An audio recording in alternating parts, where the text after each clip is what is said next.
আসসালামু আলাইকুম, আশা করি সবাই ভালো আছেন। আজকে এই দিদি আমার হাত ধরে অনেক কান্দাকাটি করছে যে 7 দিন যাবত নাকি ভাত খান।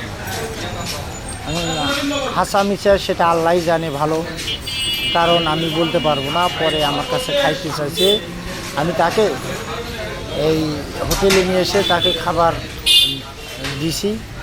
এখন আমার কথা হলো, মানবিক কাজগুলো আমি করতে চাই ভাই। আমি নতুন মানুষ, আপনারা যদি ভালোবাসা দেন, সাপোর্ট করেন, তাহলে আমি এই মানবিক কাজগুলো করতে চাই, কারণ আমার মনের অনেক আশা ভাই।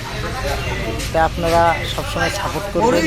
আমার কথা হলো, হিন্দু মুসলমান আমি বুঝি না ভাই, সবাই এক এইসব অসহায় লোকের পাশে আমরা সবাই দাঁড়াবো।